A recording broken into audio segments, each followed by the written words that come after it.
Good morning my dear friends. तर आजचा आपला अतिशय एक महत्त्वाचा विषय आहे तो म्हणजे 1 जुलैपासून आपल्या देशामध्ये नवीन कायदा म्हणजे 3 कायदे नवीन लागू झाले आहेत. तर त्या कायद्यानुसार म्हणजे जुने काही म्हणजे CRPC IPC म्हणजे काही जुने कलम होते त्यामध्ये काही आमूलाग्र बदल झाले आहेत. तर इंग्रजीच्या काळापासून जुने कायदे आपल्या देशामध्ये अस्तित्वात होते.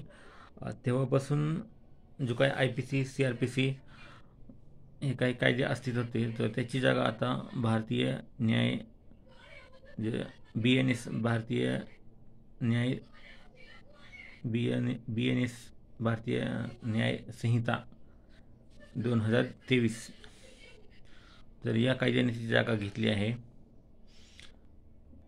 म्हणजे इंग्रजांच्या काळापासून आपल्या देशामध्ये काही कायदे अस्तित्वात होते. म्हणजे जो इंग्रजांनी कायदे केले त्याच कायद्याचा म्हणजे वापर आतापर्यंत सरकार जे करत होते, परंतु आता तसं होणार नाही आहे. त्याच्यामध्ये आमूलाग्र असे काही बदल झाले आहेत. पण जसे इंग्रज आपल्या देशातून गेले तसेच त्यांचे कायदे पण काही प्रमाणात बदल व्हायला पाहिजे होते, परंतु ते त्यावेळेस झालं नाही. तर आता हे नवीन कायदे आणल्यामुळे जे काही म्हणजे रिझल्टचा जो काही पिरियड असेल एखाद्या केसच्या संदर्भातील तो आता बदलणार आहे. म्हणजे किती काही कलमे बदलणार आहेत. म्हणजे पहिले जे काही 420 307 302 असे काही कलम होते त्याच्यामध्ये आमूलाग्र बदल होणार आहे.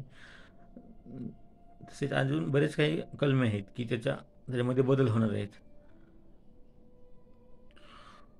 माझे कसं एक मत आहे की आता मध्ये देशामध्ये जेवढे काही खटले प्रलंबित आहेत म्हणजे असं काही सांगितलं जातं की 5 कोटीच्या आसपास काही खटले प्रलंबित आहेत. तर या 3 कायद्याने जे म्हणजे फास्ट प्रोसेस सगळी म्हणजे एकदम सुलभ सोपी व्हावी आणि लोकांना लवकरात लवकर न्याय मिळावा ही अपेक्षा आहे या कायद्यातून. तसेच वेगवेगळे म्हणजे जे काही मतप्रवाह निर्माण होतात या कायद्यापासून तर त्याचा निपटारा पण वेळेत हवा आणि न्यायव्यवस्थेवर जे का आता लोड आहे जे काही सांगितले जाते की 5 कोटी खटले देशामध्ये प्रलंबित आहेत तर ते निकाली काढले जावे.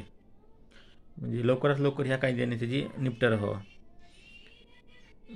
एवढीच या कायद्यापासून एक अपेक्षा व्यक्त करतो. धन्यवाद.